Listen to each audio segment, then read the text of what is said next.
Waman, dan barang siapa saliha. Okay. Jannatu Aden, ada pun syurga Aden, yadkhulunaha, yang masuk ke syurga Aden ini, waman adalah orang-orang salaha yang melakukan kebaikan yang saleh. Maksudnya yang masuk syurga Aden ni orang-orang yang saleh. Min abaihim, daripada bapa-bapa mereka, wa azwajihim, dan juga isteri-isteri mereka, wa dzurriyyatihim, dan keturunan mereka. Maksudnya masuk syurga ni seorang-seorang ke bapa, isteri dan keturunannya? Seorang ke satu family ni? Satu family. Syurga kalau bahasa kasar ni, yang untuk masuk ramai-ramai satu family, pintu syurganya apa? Aden. Bismillahirrahmanirrahim. Assalamualaikum warahmatullahi wabarakatuh. Innal hamdalillah nahmaduhu wa nasta'inuhu wa nastaghfiruh wa na'udzu billahi min shururi anfusina wa min sayyiati a'malina. Man yahdihillahu fala mudilla lahu wa man yudlil fala hadiya lahu. Asyhadu an la ilaha illallah wahdahu la syarika lahu wa asyhadu anna Muhammadan 'abduhu wa rasuluh. Amma ba'd.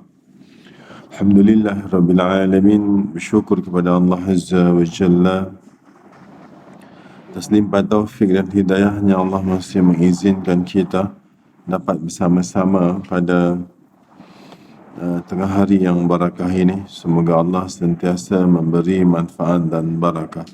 Allahumma amin. InsyaAllah, tuan-tuan dan puan-puan, ketika kita beribadah kepada Allah Azza wa Jalla, semestinya dalam beribadah, lagi-lagi yang dikatakan orang tua, ayah dan ibu, seringkali memikirkan bagaimanakah kedepannya nanti kita sekeluarga, apakah sama-sama berada semuanya di syurga atau nanti terpisah-pisah. Seperti mana di bumi nanti, hujung-hujungnya kita akan berpisah-pisah dengan keluarga kita, sama ada kita yang dahulu meninggalkan mereka ataupun mereka terlebih dahulu pergi meninggalkan kita. Ramai yang terkadang-kadang bertanya, apakah nanti di akhirat sesebuah keluarga itu boleh berkumpul? Apakah boleh, bagaimana satu keluarga di bumi berkumpul, mereka juga boleh berkumpul di akhirat? Kalau ada, apakah yang menyebabkan mereka boleh berkumpul di akhirat? Ini mungkin banyak yang tertanya-tanya.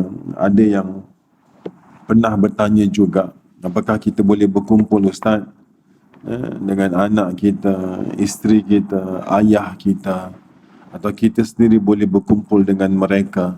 Ya. Beberapa ayat Al-Quran ada membincangkan tentang ini. Beberapa ayat Al-Quran ada membincangkan tentang bolehnya sebuah keluarga berkumpul nanti di syurga. Ya. Tetapi ada syaratnya, ada ibadah-ibadah yang diletakkan di dalam Al-Quran, amalan-amalan tertentu yang mungkin kita mengamalkannya, tetapi mungkin kita tidak meniatkannya. Ya, sebab kalau kita bincang dalam hadis Nabi sallallahu alaihi wasallam, al-ilmu hayatul Islam wa imaduddin. Ilmu itu nyawanya orang Islam, tiangnya wa imaduddin, tiangnya agama. Ilmu itu nyawanya orang Islam dan dia menjadi tiang kepada agama. Dan diterangkan juga, innama a'malu binniyat wa innama likulli imri'in ma nawa. Setiap amalan itu haruslah dengan niat, dan orang itu akan dapat tergantung apa yang dia niatkan. Yang kita khawatirkan, kita dah ibadah tapi kita tak niat ibadah tu nak dapat apa di sebalik ibadah tu. Itulah yang kadang-kadang ibadah itu tidak ada ruh. Tidak ada ruh maksudnya apa? Tidak datang kekhusyukan. Ya, dia hanya sebatas melepaskan batuk di tangga, ataupun tidak ada datang keinginan untuk bersungguh-sungguh bersemangat dalam melakukan ibadah. Antara penyebab seseorang sukar istiqamah dalam ibadah, sukar untuk khusyuk dalam ibadah, kerana mereka tak tahu kenapa, mengapa, dapat apa dengan melakukan ibadah tersebut. Ketika kita tahu kenapa, mengapa, apa yang didapatkan dengan ibadah tersebut, maka seseorang akan berusaha memperjuangkan ibadah itu dilaksanakan. Contoh tuan-tuan, kita biasa dengarkan barang siapa yang ingin diperpanjangkan umur dan dibukakan pintu rezeki, maka sambunglah. Hafal semua benda ni. Betul? Semua tahu. Allah suruh silaturahim dulu ke baru bagi upah, panjangkan umur, dibukakan pintu rezeki, bagi upah dulu baru bagi kerja? Kau dalam ayat tadi, barang siapa yang ingin panjangkan umur dan dibukakan pintu rezeki, maka sambunglah silaturahim, kan? Tawarannya pekerjaan dulu baru gaji, atau gaji dulu baru pekerjaan?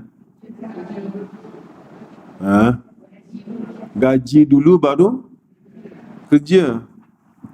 Maksudnya di sini apa? Bukankah ini yang menjadi penyebab seseorang nak silaturahim? Apa dia? Tak ada masa. Nak telefon mak, spend dengan mak dia bercakap 5 minit sehari. Jangan 5 minit, seminit sehari. Kenapa tak telefon mak engkau setiap hari? Alasannya apa? Tak ada masa. Allah awal-awal Allah dah tawarkan, barang siapa yang ingin diperpanjangkan umur, katakanlah tuan-tuan, dalam setahun tu telefon mak setiap hari seminit. Jadi berapa minit tu? Penat aku nak mengira. Sehari seminit, 30 hari 30 minit. Betul tak kan? Sebulan 30 minit. Setahun ada berapa bulan? Ni ajak kira-kira, jangan ngantuk kau. Ngantuk jangan seorang-seorang. Aku pun ngantuk ni. Kalau sebulan 30 minit, setahun berapa jam? 6 jam kan? Katakanlah dengan telefon mak dia sehari seminit, setahun dia hilang 6 jam. Allah dah panjangkan tak umur dia? Assalamualaikum. Dah panjangkan belum? Dah. Jadi yang takut tak cukup masa, jangan takut. Kalau umurnya, katakan sampai, sebagian ulama mengatakan 60 tahun, diperpanjangkan umurnya. Sekiranya umur itu digunakan untuk silaturahim, akan ditambah, akan diperpanjangkan. Sebagian ulama kata umur tak boleh panjang, cuma umurnya lebih berkat. Maksudnya lebih berkat apa? Ada orang umur 60 tahun, dekat hospitalnya berapa tahun? Banyak tahun. Tak ada cerita dekat hospital bagai, semuanya manfaat dan berkat. Ini sebenarnya kira-kira yang boleh diguna pakai. Biasanya kalau balik kampung ada costing tak? Ada duit tak? Awal-awal Allah dah letak tak? Barang siapa yang ingin dibukakan pintu rezeki, dah advance dah. Jadi tak ada cerita tak cukup masa, tak ada cerita akan rugi tak cukup duit. Tapi sayangnya, siapa yang silaturahim meniatkan, dia akan diberi kecukupan, dia bukakan pintu rezeki. Bahkan sebagian ulama mengatakan, kalau ingin dibukakan pintu rezeki, kalau ingin ada bermasalah di kehidupannya di sudut usia ataupun penyakit, antara silaturahim. Silaturahim, sambunglah rahim. Maksudnya rahim yang paling dekat kita, rahim yang paling dekat siapa? Ibu. Keluar daripada rahim ibu, yang punya ibu itu yang tertinggi. Tapi sayang tidak, ketika tidak meniatkan, dia tidak mendapatkan. Ini sebagian ulama mengatakan begitu. Baik tuan-tuan, itu contohlah, contoh. Di sini kita akan cuba rujuk surah Ar-Ra'd. Kalau dalam Quran, muka surat 252, ayat yang ke-23 dan 24. Ada tak? Ini bahasa saya ni tak sedap, tapi bahasa ni cuma nak bagi senang faham. visa satu family ke syurga. Mula faham tak maksud saya? Maksudnya kita boleh tak satu family ni masuk syurga?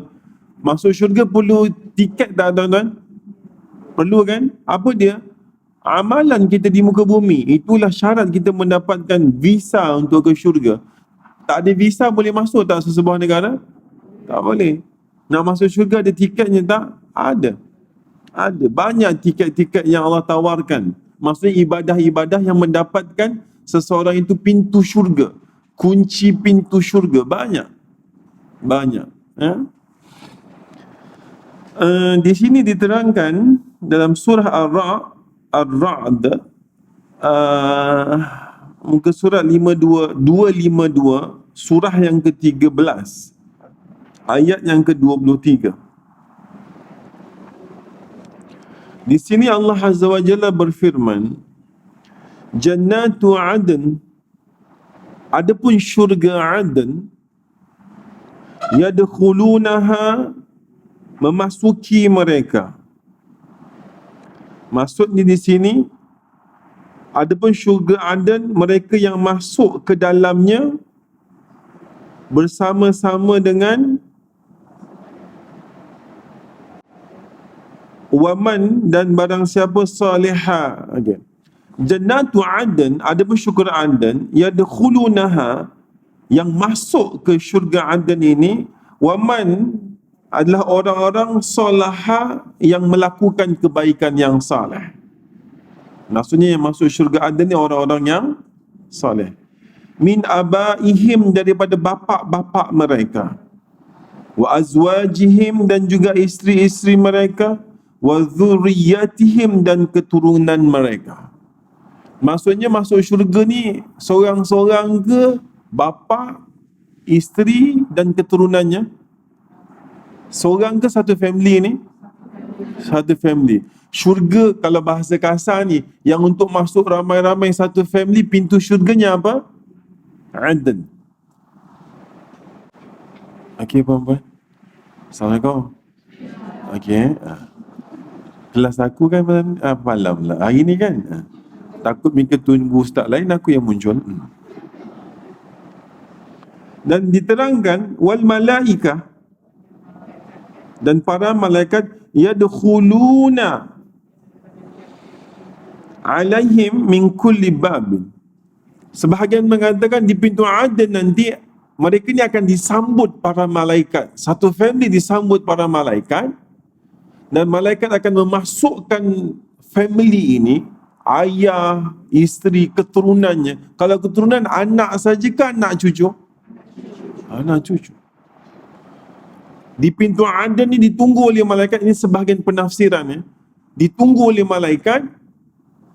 Kemudian nanti family ini akan dibawa masuk pintu syurga yang mana dikehendaki. Ada yang serve pintu syurga mana dia akan bawakan. Mula faham tuan-tuan? Jadi ada tak kata kasarnya orang itu dapat masuk syurga satu family? Ada. Tapi masalahnya, ada memang ada duduk terkangkang kat rumah tengok TV ke dapat macam tu? Macam mana nak dapat benda ni? Itu kan pertanyaan yang sering kan di benak kita. Maaf perempuan, saya peribadi umur 40-an, perempuan lagi lah. Ada yang 20-an. Nampak macam 20-an, tak kecam mata. Tak adanya 20-an. Yang kita fikirkan anak kita bagaimana nanti ibadahnya. Betul lah kan? Syurga dunia saja kita dah fikirkan anak kita, isteri kita, suami kita. Nanti di padang mahsyar seringkali tak fikir berkumpul tak kita sekeluarga. Di sini ada tak peluang berkumpul sekeluarga? Ada. Ibadahnya itu masalahnya. Apa penyebab dia mendapatkan syurga Aden ini? Cuba tengok ayat sebelumnya. Ayat berapa kalau sebelumnya tadi? 22. Siapa yang boleh mendapatkan ini? Pertama, walladzina sabaru ibtigha'a wajhi rabbihim. Pertama, orang yang sabar dalam mencari ridha Tuhan mereka. Dia sabar menjadi ridha Allah. Nak cari ridha Allah ke ridha orang nak dapat syurga Aden ini? Syurga Allah, sabar. Apa takdir ketentuan Tuhan, sabar. Sabar ini, orang biasa kalau cerita sabar, orang hanya fikir sabar ketika menerima musibah.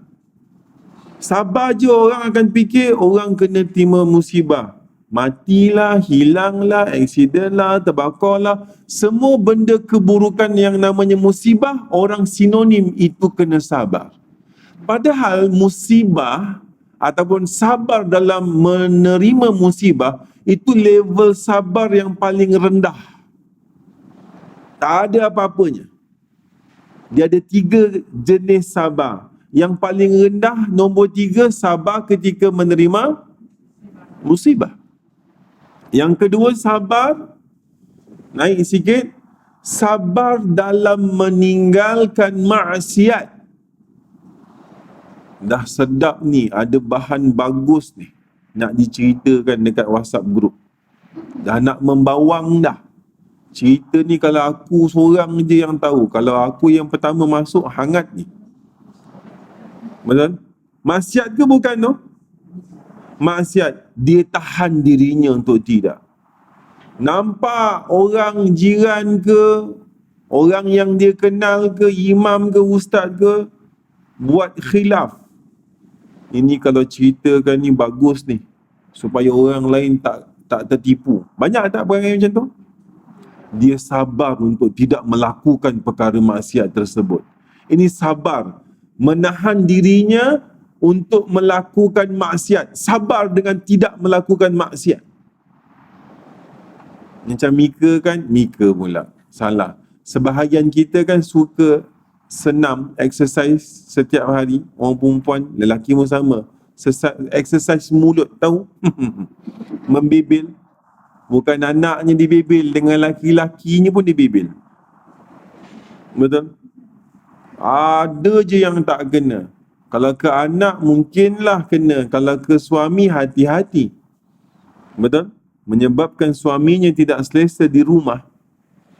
Hadis Nabi SAW mengatakan, ketika aku diperlihatkan neraka, yang paling banyak dalam neraka, lelaki ke perempuan? Puan-puan oi. Bukan aku yang cakap. Perempuan. Sahabat bertanya, kenapa ya Rasulullah perempuan? Lalu kata Nabi SAW apa? Sebab mereka itu kufur. Kufur ini tak reti bersyukur. Sahabat tanya lagi, apakah mereka itu tidak bersyukur kepada Allah Azza wa Jalla ya Rasulullah? Apa kata Nabi SAW? Tidak. Bukan tidak bersyukur kepada Allah. Mereka tidak bersyukur kepada suami mereka. Untung tak banyak suami kat sini. Kalau tidak, kembang semangkuk semua. Betul? Jadi hati-hati. Maksiat tak? Kalau asyik mengungutnya dengan laki. Assalamualaikum. Ni laki Mika tak bayar aku apa-apa ni. Maksiat tak? Tahan diri. Sabar untuk tidak melakukan maksiat kepada Allah Azza wa Jalla. Ini baru level yang kedua. Sabar yang paling sukar, nombor 1. Sabar dalam melakukan perintah Allah Azza wa Jalla, ibadah. Berapa ramai yang sabar untuk solat malam? Berapa ramai yang sabar untuk berbuat baik kepada kedua orang tua? Berapa ramai yang sabar untuk tetap baca Al-Quran? Berapa ramai yang sabar untuk istiqamah zikir? Berapa ramai yang sabar untuk tetap bangun malam tahajud? Alah, tak wajib pun. Biasa tak ni? Dia tak sabar. Sinetron lagi best ni. TV tengah sedap. Betul tak kan? Dia tak sabar melakukan ibadah kepada Allah. Ini kesabaran yang paling besar. Kalau difikirkan tuan-tuan, apakah seluruh manusia setiap saat berdepan dengan sabar, harus sabar kepada musibah? Sepanjang hidup ke musibah? Tak. Kalau tuan-tuan nak fikirkan, majoritinya banyak musibahnya ke banyak nikmatnya hidup kita ni? Banyak nikmatnya. Musibah-musibah makan 5 kali sehari juga. Betul tak kan? Aid Al-Qarni dalam kitab yang terkenal La Tahzan. Betul tak kan? Janganlah bersedih. La tahzan. Allah ma'ak. Sesungguhnya Allah bersamamu. Apa dia kata? Jangan sampai engkau mampu bersedih. Tak payah nak sedih kalau masih ada air putih untuk diminum. Rumah Mika air apa ada? Kau tengok makcik macam-macam. Bukan air putih je. Macam-macam. Itu pun kadang-kadang bermasalah nak. Tuan-tuan, ikut ukuran Quran untuk kita ni bersyukur, jangan bersedih. Yang ini. Dalam masalah kita 24 jam, maaf puan-puan yang hidup 40 tahun, 50 tahun, selama 40 tahun hidup, selama 50 tahun hidup, selama 60 tahun hidup, nak dikira-kira berapa persen je musibah? Lebih tak 5%? Ya, tak. Ada masalah. Tapi walaupun bermasalah, masih hidup, masih makan, masih itu, masih ini, masih bernyawa, masih itu, masih ini. Jadi, untuk dikatakan sabar berdepan dengan musibah, itu nombor 3. Tapi dalam beribadah, berapa ramai hari ini yang tak sabar ketika ibadah? Ramai ke sikit?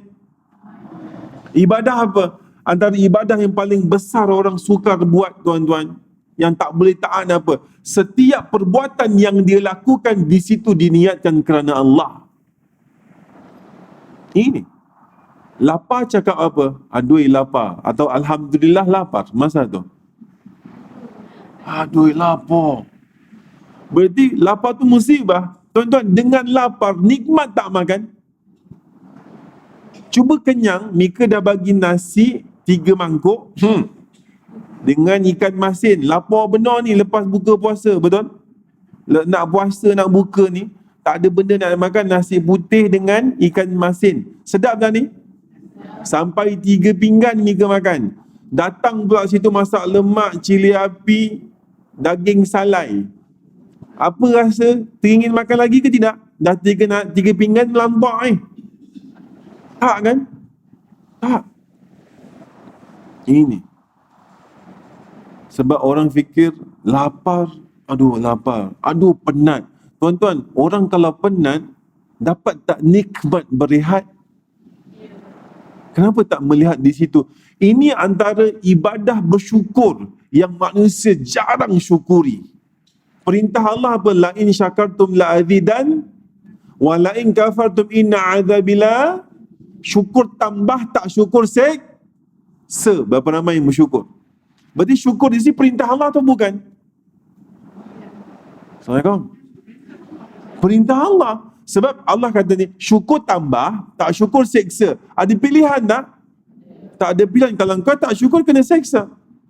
Jadi tuan-tuan dan puan-puan, sabar yang paling besar adalah sabar untuk taat perintah Allah. Maksudnya 24 jam macam mana segala kehidupan kita, fikiran kita, perbuatan kita, Allah, Allah, Allah. Pakai slipper, Allah. Masuk tandas, Allah. Keluar tandas, Allah. Bukan maksudnya, habis Ustaz masuk tandas semua kena Allah. Ada tak doa yang diajarkan baginda sallallahu alaihi wasallam? Ada. Apa doanya? Tak payah, jangan risau. Hafal, minggu depan aku tanya. Masuk tandas berkebil-kebil je mata. Mula faham tuan-tuan? Okey, nak dapat ni istilah saya ya, bisa satu family ke syurga. Pertama amalannya apa tadi? Walladzina sabaru ibtigha'a wajhi rabbihim. Sabar dalam mencari ridhanya Allah. Cuba fikir-fikir kan. Semua benda sabar. Musibah perkara kecil. Setakat musibah je tak boleh sabar. Kalau kata kasar, macam mana nak sabar tinggalkan maksiat? Macam mana nak sabar taat pada Allah? Yang paling besar tu sabar untuk taat perintah Allah. Betul? Berapa ramai yang tak sabar? Azan. Dia tak ada apa-apa pekerjaan, ataupun dia sedang bekerja, ataupun sedang di rumah. Berapa ramai yang tak sabar untuk bangun, tukar baju, pakai kain. Yang lelaki start kereta, naik motor, pergi ke masjid. Ramai tak yang tak sabar nak buat benda tu? Assalamualaikum. Ramai tak? Ramai. Itu pun tak sabar. Anda faham tak maksud kami, tuan-tuan? Jangan fikir sabar musibah memanjang. Itu sabar yang itu nombor 3. Sabar yang paling sukar untuk melakukan perintah Allah. Yang kedua, meninggalkan maksiat. Yang ketiga baru musibah. Harus faham itu. Yang kedua, apa lagi untuk mendapatkan jannatu adn? Wa aqamus salah, mendirikan solat. Dah solat dah ustaz, sibuk je lah kau ni. Bab solat je sampai terpekik, terpingkau. Solat memang solat, tuan-tuan. Tapi kita seringkali kita dengar ayat fawailul lil musallin allazina hum an salatihim, neraka wil bagi orang yang solat yang mana solatnya lalai. Ulama mengatakan, banyak ulama, Ibn Katsir juga mengatakan, maksud lalai apa? Antaranya 3. Pertama, baca doa, baca Quran dalam solat tapi dia tak faham apa yang dia baca. Mereka baca doa iftitah, mula bacanya macam mana? Tak boleh harap. Doa iftitah jahoi, Allahu Akbar kabira walhamdulillah katsira subhanallah wa ta'ala. Tuan-tuan, semua hafal kan? Baik ngaku tak, aku tanya seorang-seorang. Hafal tak doa iftitah ni? Tapi boleh terjemahkan tak apa maksudnya? Dah baca doa iftitah 40 tahun, 3 bulan, 4 jam. Kau bayangkan? Baca beribu kali kalau diulang. Tak terfikir pun nak faham maksudnya apa, nak tahu maksudnya apa. Nampak? Rabbil firli warhamni wajburni, semua baca. Subhanallah azimi wa bihamdi, at-tahiyatu lillah wassalawatu, semua dia baca. Tapi tak faham pun, tak nak faham pun maksudnya apa. Tak teringin pun maksudnya apa. Ini termasuk neraka wil? Neraka wil. Kena tak? Dia qualify tak nak dapat syurga Aden ini? Tak. Dia dirikan solat, tapi solat yang tak sempurna. Kemudian ulama mengatakan, walaupun dia sudah mengerti maksud bacaan sebalik bacaan dalam solatnya, tapi dia tak memasukkan roh di dalam dirinya. Maksud rohnya apa ni? Khusyuk. Tengah solat lah, minum petang ni nak lengkung ke nak cekodok. Kau bayangkan. Tengah solat boleh datang. Malam nanti masak lemak ke, masak Maggi je. Tengah solat asar, dia punya confuse membincangkan malam nanti nak masak apa. Sampaikan jiran sebelah jawab, jamaah sebelah jawabkan. Sama-sama tak khusyuk tu. Kau tengok. Ya. Kemudian yang ketiga termasuk orang yang dikatakan neraka wil dalam solat apa? Setiap pergerakan dalam solatnya dia belum mendapatkan daripada sunnah Nabi SAW. Takbir macam ni sunnahnya apa? Rukuk macam ni sunnahnya apa? Sujud macam ni sunnahnya apa? Orang sujud je lah. Orang duduk je lah. Yang ini termasuk. Jadi kalau nak mendapatkan syurga Aden, antaranya apa perempuan? Perbaiki solat kita. Kalau belum sempat perbaiki solat pun, berniat untuk belajar perbaiki solat. Baru niat, Allah dah bagi pahala belum? Tak sempat habis belajar, meninggal. InsyaAllah kita belajar, berusaha untuk wa aqamus solah, dirikan solat dengan sempurna. Pertama tadi sabar ketika mencari ridhanya Allah. Walaupun masih belajar sabar untuk taat pada Allah, walaupun masih belajar sabar untuk meninggalkan maksiat, walaupun masih belajar untuk sabar menerima musibah, belum lagi mampu, masih belajar, meninggal, dikira sabar? Dikira sabar. Ibadah ni baru niat dah ditulis belum? Tapi jangan niat je bang, kak, oi. Kena belajar juga sabarnya bagaimana. Kena belajar juga solat yang sempurnanya bagaimana. Dah berapa dah syarat syurga Aden di sini? 2. Mika semua ni puasa ya hari ni? No, Ustaz. Yang keempat, mimma razaqna wa anfiqu mimma razaqna wa anfiqu mimma razaqnahum sirran wa alaniyatan. Menginfakkan rezeki secara sembunyi-sembunyi dan secara terang-terang. Apa maksud infak sembunyi-sembunyi dengan terang-terangan? Ada infak yang orang tak nampak, ada yang infak, weh ni aku tengah sedekah kau kena tengok. Macam tu maksudnya? Tidak. Begini tuan-tuan, ibadah ini punya sifat. Sebagai ulama mengatakan kalau ibadah wajib sifatnya dinampakkan secara terang-terangan. Lelaki solat wajib sembunyi-sembunyi ataupun pergi ke masjid orang tengok. Jadi solat wajib diperlihatkan. Haji wajib sunat. Rukunnya wajib kan bagi yang mampu, sembunyi-sembunyi ataupun terang-terangan. Balik buat kenduri. Balik, bukan pergi. Sunnahnya balik. Sunatnya haji apa? Umrah. Haji wajib, umrah sunat. Jadi kalau wajib terang-terangan, sunat sembunyi-sembunyi. Kalau haji terang-terangan, umrah sembunyi-sembunyi. Tapi orang hari ni umrah siap panggil kompang lagi. Betul? Tak salah, tapi ada sifatnya tak? Ada sifat tak ibadah wajib, ibadah sunat? Ada. Baik. Zakat wajib sunat. Terang-terangan? Ya, bagi dekat orang. Sedekah sunat secara sembunyi. Jadi yang dikatakan di sini, wa anfaqu mimma razaqnahum sirran wa amal niyatan.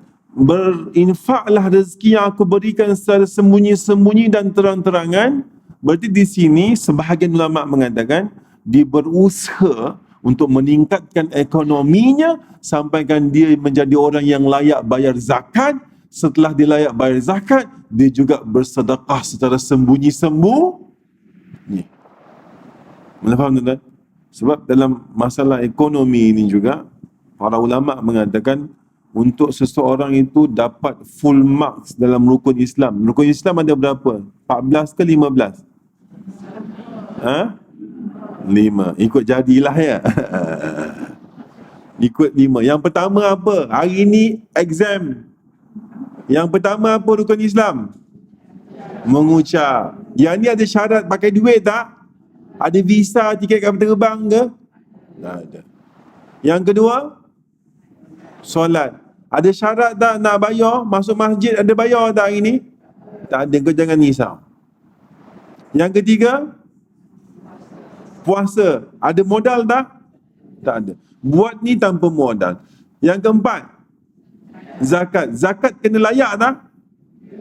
Ada orang, dia nak sempurnakan rukun Islam ni, dia bekerja keras untuk melayakkan menjadi pembayar zakat, bukan penerima zakat. Sebab apa? Dia nak fulfillkan syarat rukun Islam ni tu.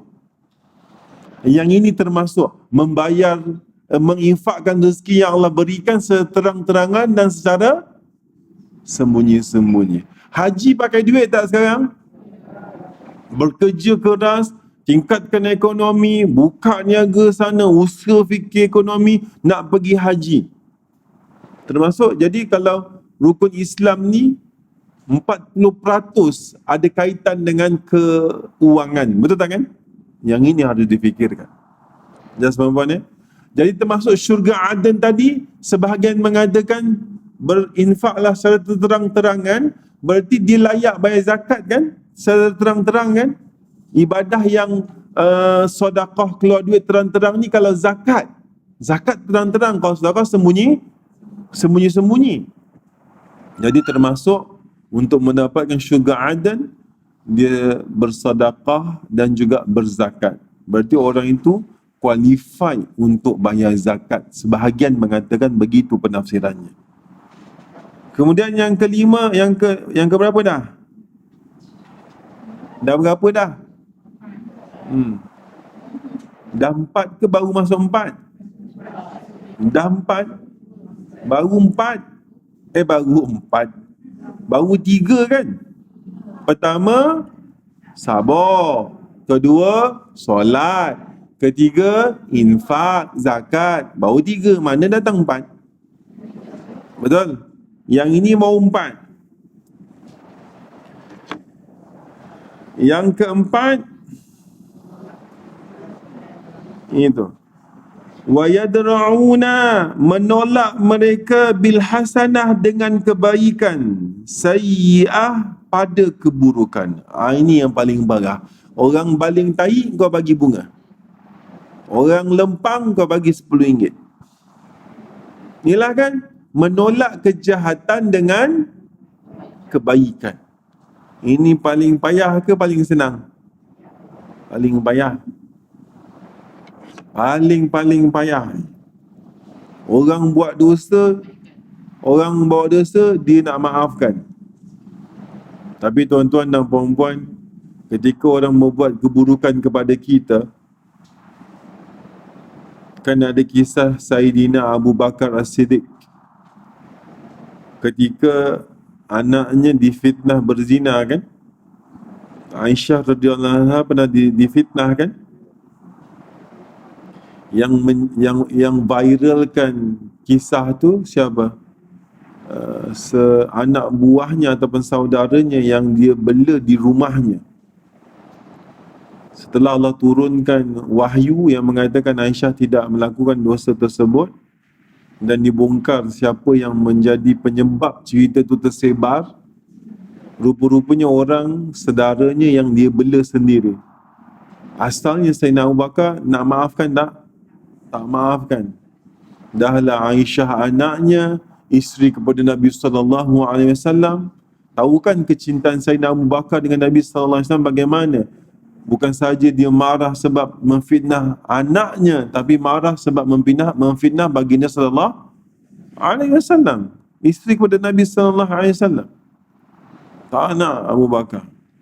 Lalu Allah turunkan ayat, maukah engkau ketika engkau memaafkan dosa-dosa saudaramu kepadamu, aku Allah akan memaafkan dosa-dosamu kepadaku. Jadi sebenarnya kalau ada orang buat dosa dengan kita, mungkin ini antara proses taubat kita pada Allah Azza wa Jalla dengan maafkan dia dosa kita dengan Allah maafkan. Pemikiran ini yang kadang-kadang sukar untuk dirubah. Padahal kalau buat dapat syurga Aden tak? Menolak keburukan dengan kebaikan. Dengan kebaikan apa? Dengan maafkan je cukup. Betul? Maafkan, kebaikan kan? Orang buat masalah, maafkan. Orang tak bayar hutang, ada duit, maafkan. Aku dengar nak tunggu siapa yang kata maafkan, aku nak pinjam duit ni. Nak iya pun tak berani. Apa? Nak iya pun tak berani.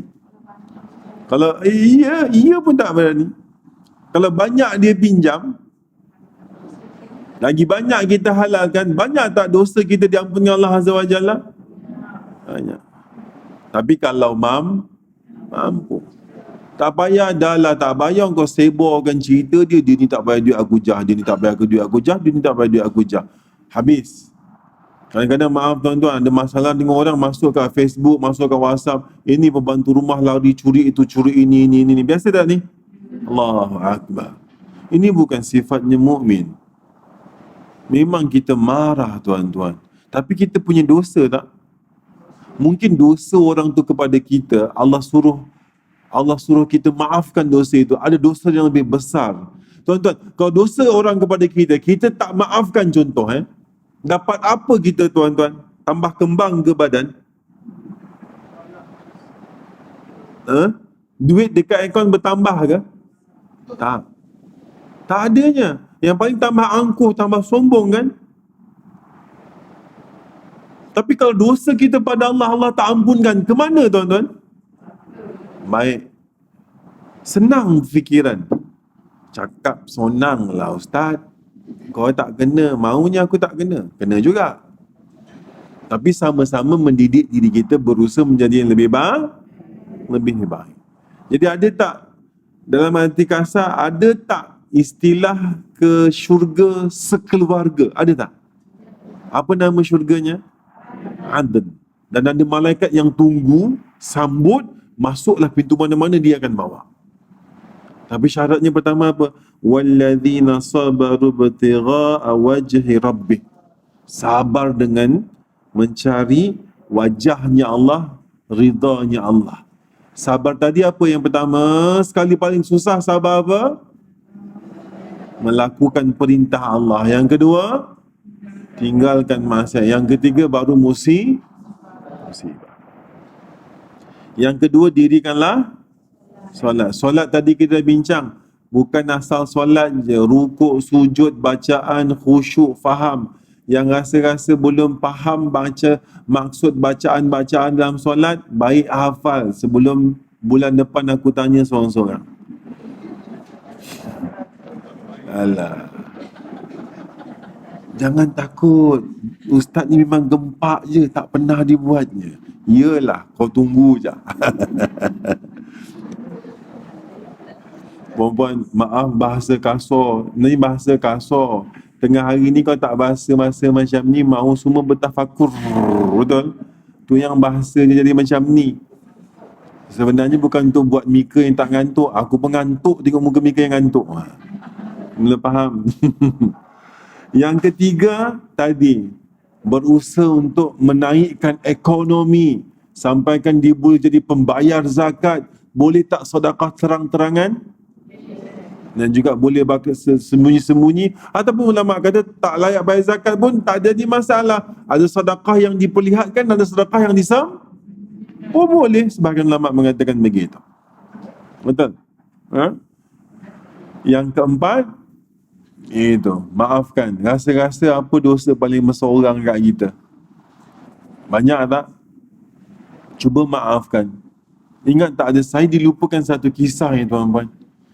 Saya dilupakan riwayat tepatnya, tapi samar-samar cerita dia masih ingat. Ada di Madinah satu perang yang mana perang itu, waktu itu Nabi SAW meletakkan syarat, siapa yang nak ikut perang mesti bawa kelengkapan komplit peribadi. Boleh faham? Yang mana sebelum tu tak apa, yang nak ikut perang ikut, nanti yang mana tak dapat ikut nak donate, faham? Donation tu akan buat kelengkapan orang yang tak ada kelengkapan. Okey. Tapi kali ini agak lain syarat yang diletak Nabi SAW. Waktu itu ada seorang sahabat, dia teringin nak ikut perang tapi dia tak mampu, akhirnya dia tak mampu ikut perang. Setiap hari itu orang datang daripada luar-luar Madinah berkumpul, briefing nak pergi perang. Mereka ni para sahabat ni kalau pergi perang, macam satu event, perayaan besar, berharap syahid kan. Pergi pasar, beli pedang, beli itu, beli ni, dia terkilan, dia tak dapat ikut. Tapi dia sampai menangis. Sampai ke satu malam tu, dia bertahajud. Dia kata, Ya Allah, Ya Tuhanku, tidak ada apa yang aku boleh sumbangkan kepada jalanmu, Ya Allah. Untuk ikut serahkan tenaga ini, untuk serahkan kesabilah berperang, tak mampu kali ini. Sebab syaratnya kena ada kelengkapan. Betul tak kan? Nak hantar jasad pun, nak hantar tenaga pun tak mampu, Ya Allah. Dia nak menyumbangkan sesuatu. Akhirnya dia bangun malam berdoa, Ya Allah, tidak ada apa yang mampu ku sumbangkan dalam jalan agamamu, Ya Allah. Aku sedekahkan semua penghinaan, caci maki orang-orang kepadaku, aku sedekahkan dengan aku maafkan, Ya Allah. Nak sangat sumbang sesuatu, sebabkan dia miskin ni, kan dihina-hina. Biasa tak orang miskin dihina? Jangan menghina orang miskin. Aku sedekahkan penghinaan mereka dengan kemaafan, Ya Allah. Untuk aku dapat beri sesuatu, sumbang sesuatu. Sebab dia merasa dia tak boleh sumbang sesuatu. Betul? Besok pagi habis malam tu menangis semua bagai. Besok pagi diriwayatkan lepas ketika baginda sallallahu alaihi wasallam meluruskan saf istaufan sebelum solat, Apa kata Nabi SAW? Ni ramai ni yang nak ikut perang ni, ramai. Nabi SAW buat pengumuman. Siapa yang malam tadi bersedekah kepada Allah, ketahuilah Allah telah menerima sedekahmu. Dia rasa apa-apa tak? Dia tak rasa apa-apa lah. Malam tadi doa seorang-seorang. Akhirnya baginda SAW datang kepadanya. Malam tadi Allah sudah menerima sedekahmu. Faham tuan-tuan? Dan kita boleh, di sini juga dikatakan antara kemuliaan apa? Memberi dengan kebaikan ketika orang buat kejahatan. Sedekah kan, itu bentuk sedekah. Sebab dengan menyesedekah, ya itu. Dia banyak cakap dah terbelit dah. Dengan menyedekahkan, maksudnya apa? Halalkanlah dosa orang pada kita. Allah terima nanti dengan Allah halalkan dosa kita kepada Allah. Bentuk taubat tak tuan-tuan? Tuan-tuan, dosa ni terhapus dengan 3. Satu, diberi musibah, penyakit. Satu, imbangi dengan ibadah yang banyak. Boleh faham? Satu, dengan ampunkan orang dengan istighfar. Betul? Mika nak pilih yang mana? Cara dan minta di sini banyak minta taubat tak selalu? Berarti ada dosa yang Allah akan hapuskan. Mana satu? Caranya bagi musibah penyakit, atau banyakkan ibadah, atau ampunkanlah dosa orang pada kita. Mana satu yang akan dipilih? Ampun tak ada rugi apa pun. Ampunkan dosa orang kita tak ada rugi apa pun. Ibadah wallahu a'lam bisawab. Faham. Nak tunggu kita ibadah angan-angan teh ayam je. Betul? Ataupun nak yang pertama, dibagi sakit, biar panjang musibah dia, penyakit dia, dosa dia hapus. Tak nak, kita tak nak. Kan? Ketika seseorang sakit, bersedekahlah. Dan sedekah itu umpama air memadamkan api dengan cepat. Sedekah itu akan memadamkan dosa dengan cepat. Jadi sakit tu sebab apa? Dosa. Jadi, kira siapa yang buat dosa. Yang ini aku maafkan. Yang ni, Allah, banyak ni. Betul tak kan? Cepat, maksud saya tu cepat-cepat sebelum nanti ditukar kepada musibah kita dapat penyakit. Betul kan? Begitu. Tuan-tuan, ini ajak berfikir. Ya tuan-tuan dan puan-puan, semoga Allah memberi manfaat dan barakah. Puan-puan, para guru-guru kami mengatakan, ketika sebelum Allah panggil, kita sudah datang menghadapnya. Maka nanti sebelum kita memanggil Allah, Allah akan menyelesaikan seluruh urusan kita. Mula faham? Tidak dipaksa untuk datang solat tahajud. Kita tunggu bangun solat tahajud. Tidak dipanggil. Berdoa terus menerus kepada istiqamah. Walaupun tidak ada kepentingan berdoa, tapi tetap berdoa. Berzikir kepada Allah sebanyak-banyaknya, istiqamah. Walaupun sebenarnya hidupnya aman, damai. Berarti dia dah datang kepada Allah sebelum dipanggil kan? Maka nanti ketika orang ini ada masalah, ada musibah, ada keperluan, menginginkan Allah, sebelum dia memanggil Allah, Allah sudah selesaikan segala urusannya. Ini sebagian ulama mengatakan begitu. Betul kan? Kadang-kadang apa? Allah Azza wa Jalla ingin hamba itu berkomunikasi dengan dia. Bagi duit tak datang solat. Betul? Bagi kaya tak datang solat. Bagi makan sampai bengkak badan pun tak ingat Tuhan. Bagi penyakit, ambil engkau. Panjang tak doanya? Panjang, ya Allah, tolonglah ya Allah. Betul. Minum air je rasa pahit. Pernah rasa tekak? Pernah rasa sakit tekak tak puan-puan? Apa rasa air tu? Tak tertelan. Yang ini tuan-tuan. Jadi tuan-tuan, in advance dulu. Faham maksud kan? Sebelum Allah panggil, datanglah kepada Allah Azza wa Jalla. Ketika gunakanlah 5 waktu sebelum datang 5 waktu. Ketika sihat, gunakanlah beribadah. Pasti nanti ada sukar untuk kita beribadah. Okey tuan-tuan dan puan-puan? Ya puan.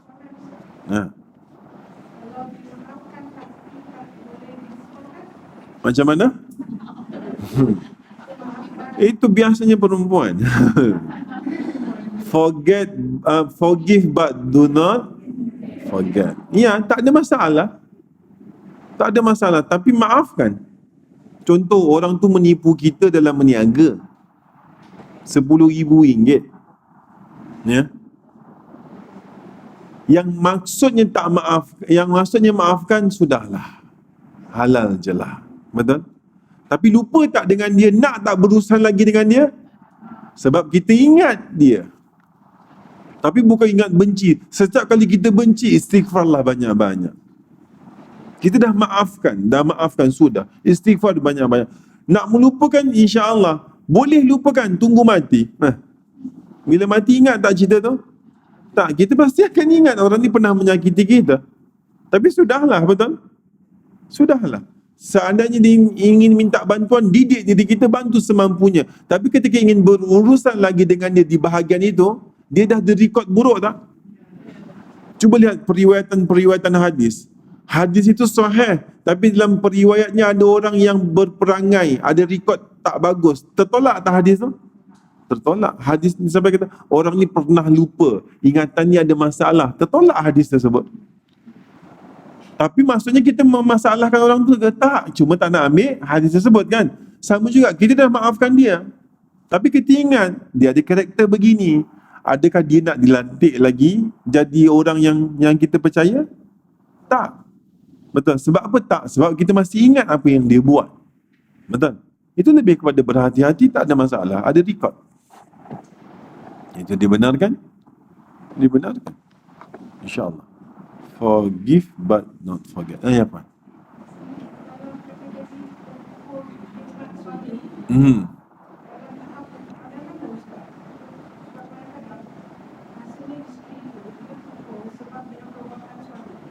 Perbuatan yang apa spesifiknya? Ya, itu wajar. Itu lain. Kalau itu tidak mengatakan perempuan tu kufur, itu lelaki tu yang dayus. Itu lain. Itu bukan masalah kufur. Ini suaminya cukup. Ini cerita ketika suami cukup. Kalau kata suami itu pukul, sudah tentu tidak dibenarkan dia melaporkan kepada pihak tertentu. Ya, itu bukan maksud kufur. Tidak. Itu tidak termasuk kufur. Ataupun nafkah zahir, dia bising, dia itu. Tetapi jangan diceritakan kepada publik. Orang hari ni ada masalah, paling cepat dia cerita dekat WhatsApp group. Aduh, sedih, doakanlah anak aku. Betul? Dia lebih rasa doa orang lebih bagus daripada doanya para malaikat.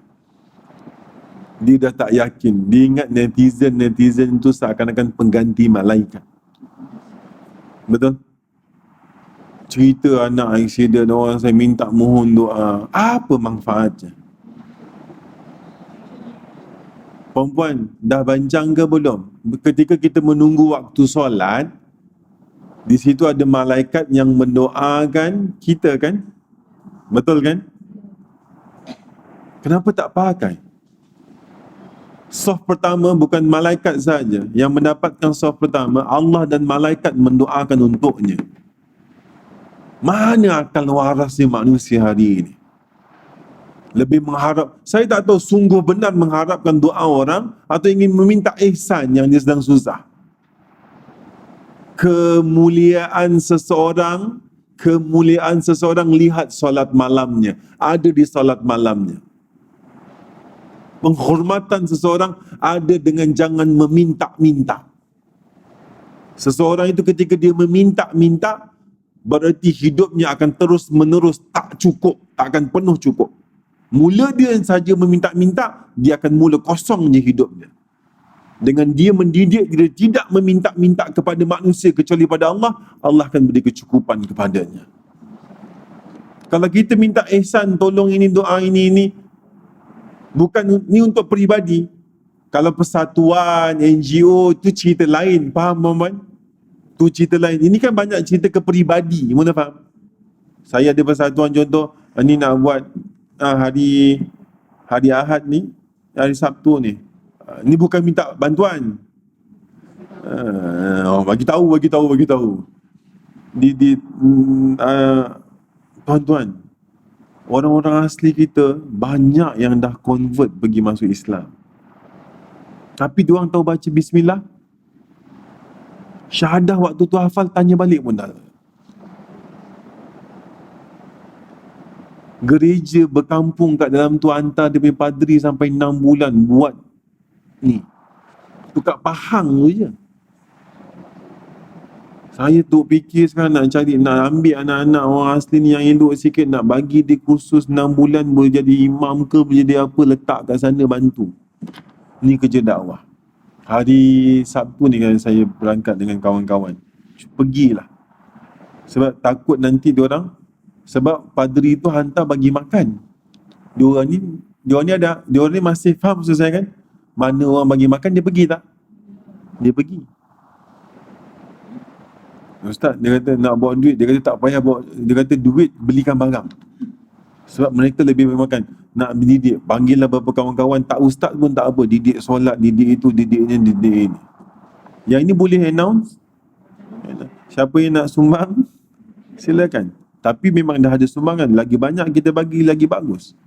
Nak join sekali-sekali, ini daily. Nak join tengok sendirilah. Kadang-kadang kita ni kena keluar tengok sebenarnya realiti umat Islam yang ada di tempat kita. Yang datang ke masjid, ustaz tak datang, ganti ustaz lain, datang tak Mika ngaji? Assalamualaikum.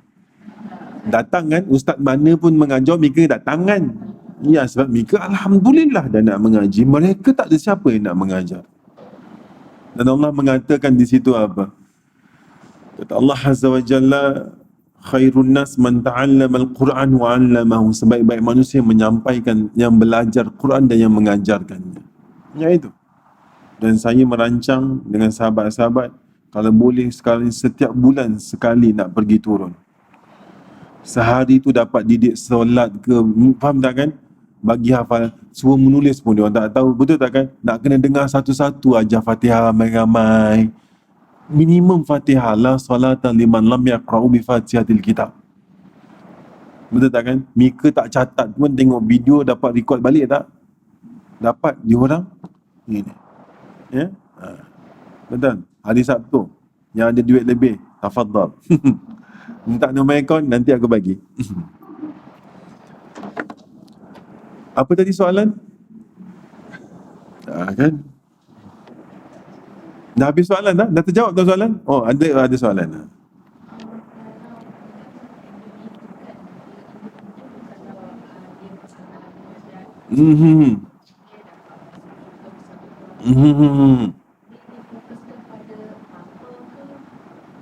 Keluarganya. Berarti kalau suami, dia akan cover lah ayah-ayah aja, anak isteri dia, betul tak kan? Semua orang. Tak kira bapa. Isteri pun boleh selamatkan satu family? Boleh. Begini perempuan, bermasalah atau tidaknya anak, akhir hayatnya kita tidak tahu. Cara Allah memasukkan ke dalam syurga, mungkin saja tidak sampai mereka tahap syirik. Betul? Ataupun di hujung-hujung hayatnya mereka berubah. Atau sekiranya ke neraka sekalipun, na'udzubillah min zalik, boleh dikeluarkan tak? Boleh. Yang itu kehebatannya. Dan berapa kali dalam hadis mengatakan, diterangkan orang-orang di syurga menanyakan pada para malaikat, yang malaikat, mana keluargaku?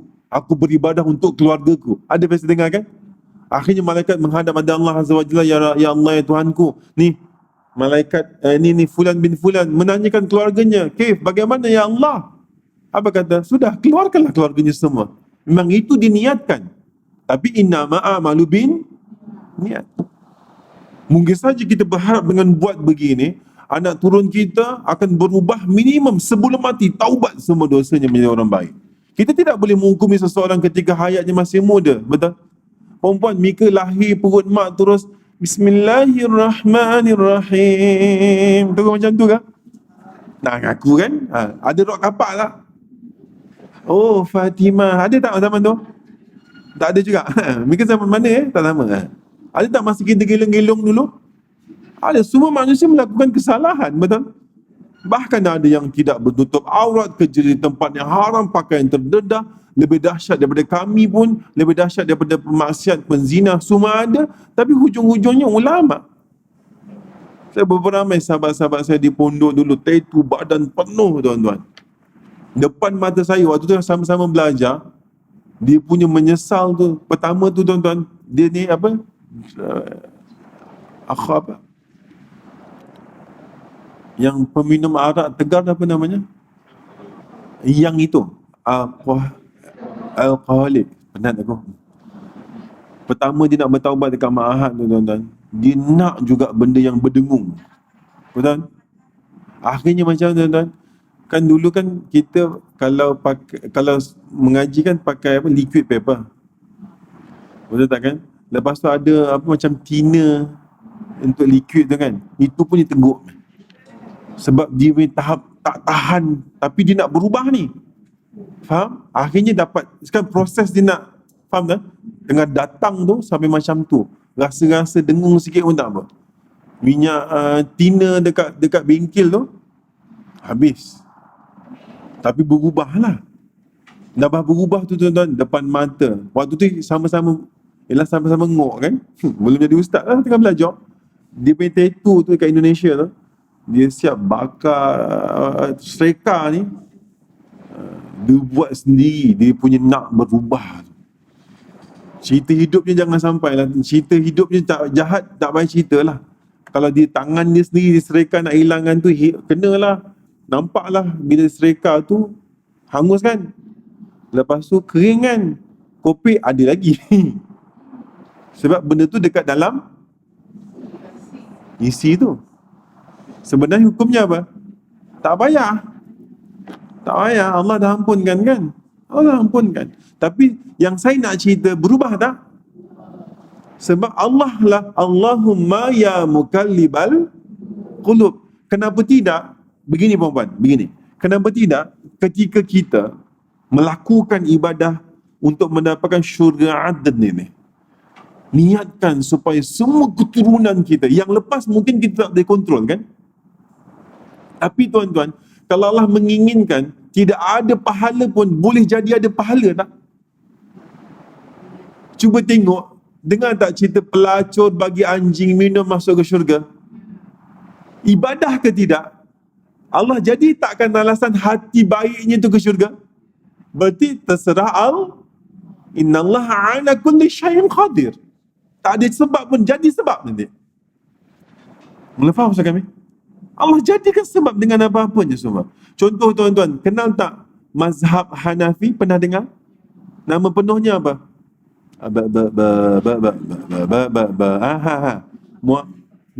Abu Hanifah. Memang nama itu nama gelaran. Nama penuh Nu'man bin Thabit. Lahir 180 Hijriah, meninggal 148 Hijriah. Saya bercerita apa? Dia bagi beliau ni belajar agama ketika usia 36 tahun, 37 tahun baru pergi belajar mondok. Baru pergi belajar sampai 17 tahun. Sebelumnya dia businessman. Orang corporate. Tengok Allah nak bagi pahala macam mana. Ketika di satu masjid, ada orang tegur, "Syekh, solatmu salah, Syekh." Syekh ni maksudnya orang kaya lah. Syekh ni ada tiga, satu orang kaya, satu ulama, satu orang tua. Jadi yang pergi haji, orang panggil Syekh jangan poyo dulu. Kalau orang pergi, Syekh, Ustaz dia panggil aku Syekh lah Ustaz. Orang tua kot. Ataupun muka nampak tua. Lepas tu dia, Imam Abu Hanifah terduduk. Umur dah macam ni, betul tak kan? Solat pun masih kena tegur. Akhirnya itulah titik mulanya dia pergi belajar. 17 tahun keluar pergi belajar. Sekarang berapa ramai yang ambil manfaat dengan ilmu mazhab Hanafi? Ramai ke sikit? Saudi pun sebagai Hanafi kan? Yang tegurnya tu pahalanya tahu tak dapat apa? Semua pengikut mazhab Hanafi ni dapat tak pahala yang tegur tadi? Tengok cerita Allah nak buat. Innama amruhu idza arada syai'an ayyakula lahu. Jadi jangan sekat kekuasaan Allah. Faham kan? Habis Ustaz, kalau anak tu maksiat, kalau sekarang sungguh bermaksiat, insya-Allah sebelum meninggal Allah berikan pintu taubat kepadanya. Betul? Tahu kan Umar kan? Ketika dia, Umar ni panglima perangnya seorang raja yang namanya Umar ibnu Hisham Abu Jahal. Ini BFF ni. Ya. Ketika Abu Jahal menyeksa orang-orang Quraisy, orang Islam di Makkah, Umar ni ikut join menyeksa juga. Tahu Umar kan? Tapi siapa yang buka pintu hati Umar? Allah Azza wa Jalla.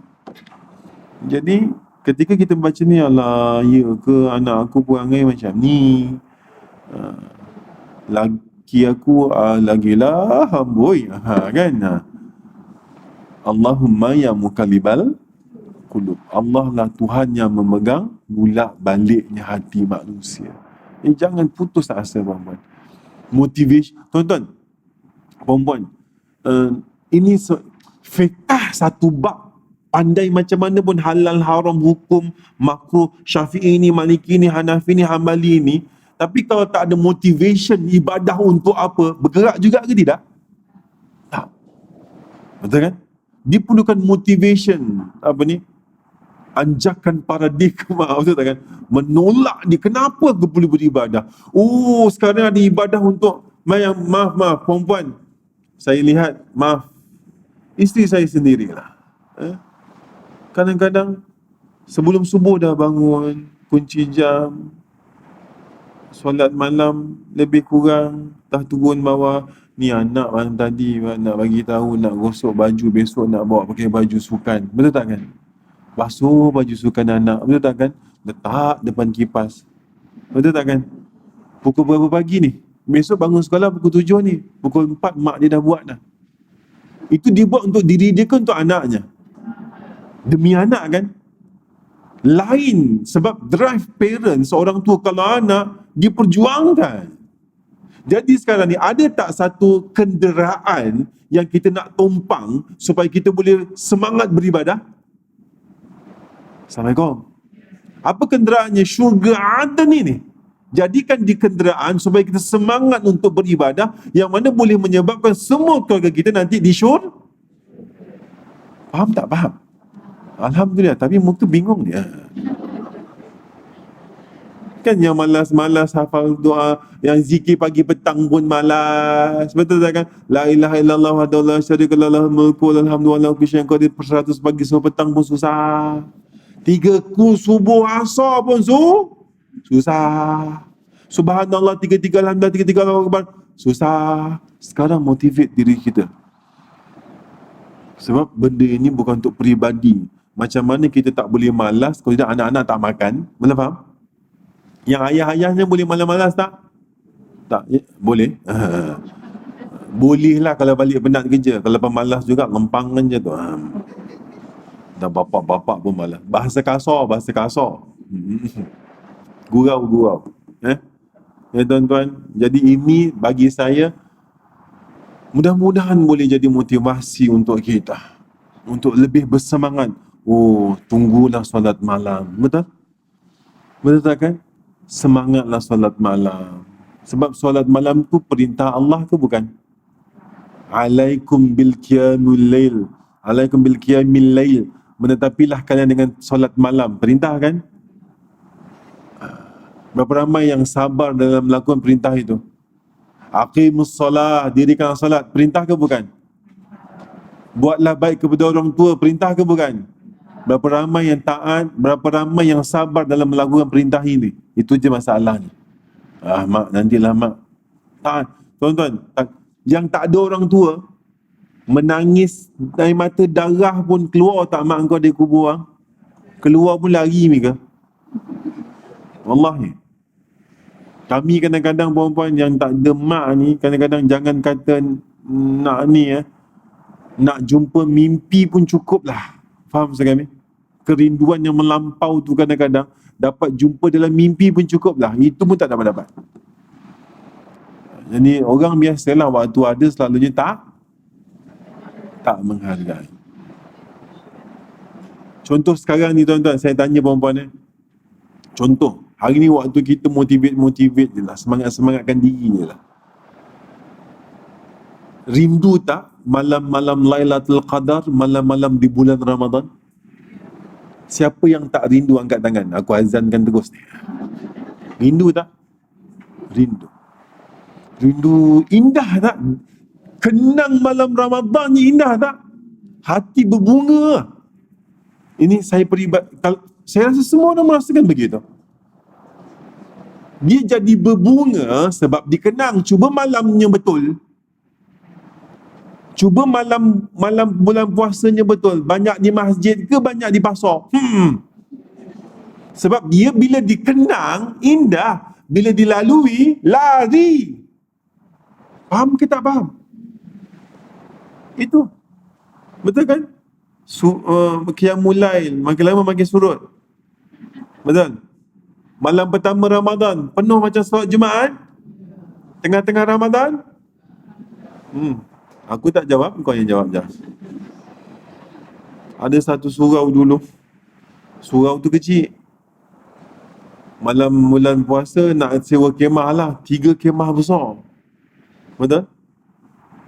Pengurusi surau sewa dekat orang punya kemah. Saya nak sewa surau. Sewa kemah. Tapi seminggu je bang, dia kata. Lepas tu orang punya kemah apa? Tak payah sewa. Saya sedekahkan sebulan. Apa kata orang surau? Jangan. Seminggu je. Sampai bergaduh. Sebabnya apa? Memang tak cukup seminggu dah kosong dah. Tapi sekarang ni tak semacam dulu. Sekarang dah mula apa? Mula kan? Alhamdulillah. Mungkin saja pemilihan imam-imam yang bagus. Betul tak kan?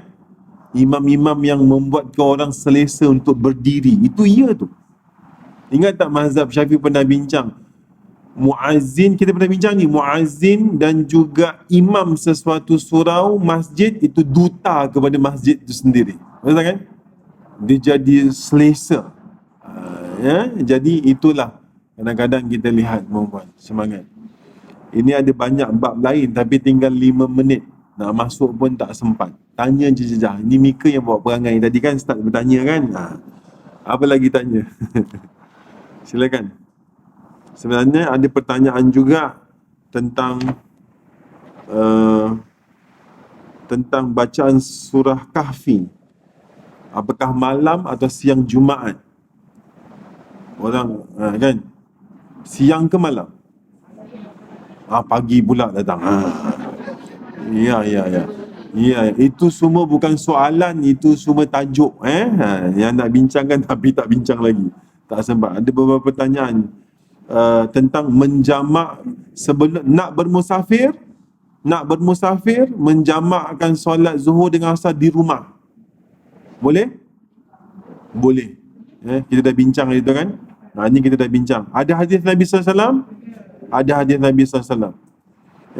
Sebab Muaz bin Jabal mengatakan Nabi SAW kalau bermusafir sebelum tergelincir matahari, sebelum zuhur kalau keluar, biasanya akan mentakhirkan zuhurnya dibuat di asar. Tapi kalau keluarnya ketika zuhurnya dijamakkan dengan asar di rumah baru berangkat.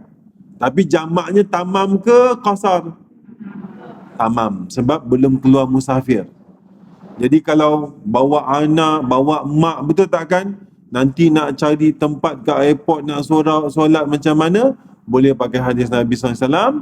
Solat maghrib, solat isyak zuhur dekat rumah, jamakkan sekali dengan asar, 4-4, lepas tu nanti boleh. Ini pertanyaan orang lah. Kita dah bincang, tapi bertanya lagi. Itu yang bertanya. Dan beberapa hujah yang lain. Okey perempuan, ada apa-apa lagi? Baik.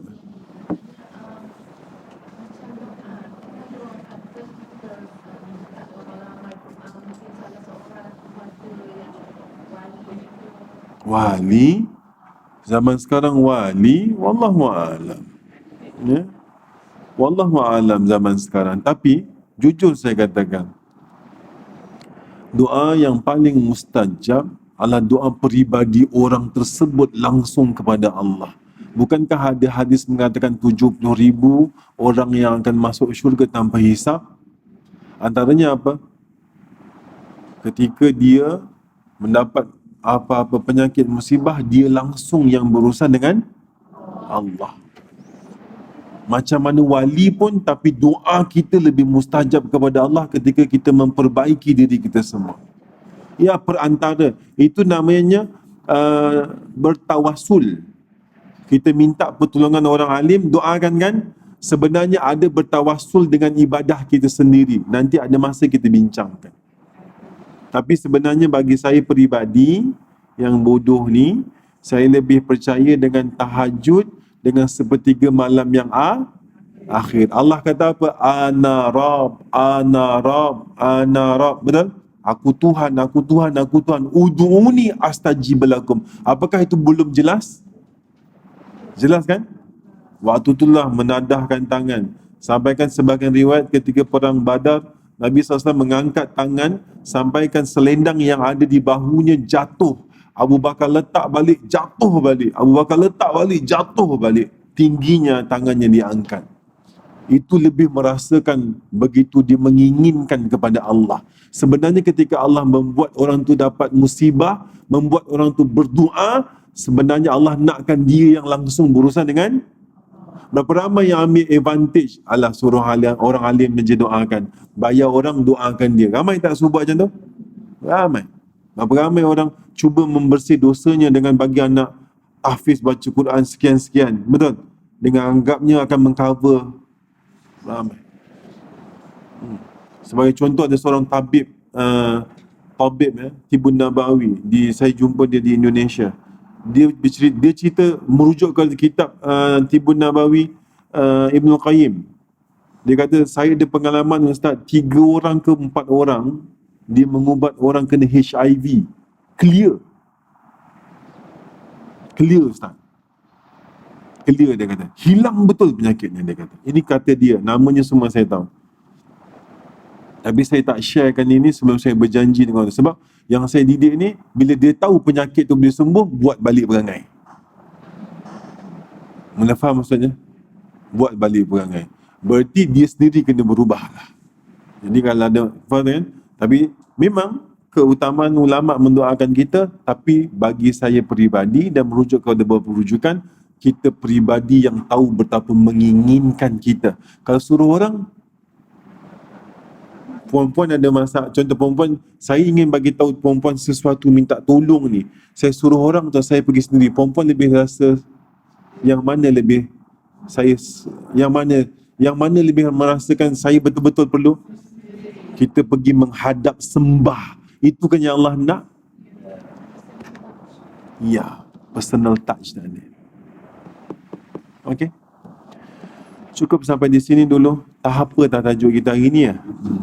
Ya, subhanakallah bihamdi syadu an la ilaha illa anta astaghfiruka wa atubu ilaik. Akhir kalam, assalamualaikum warahmatullahi wabarakatuh.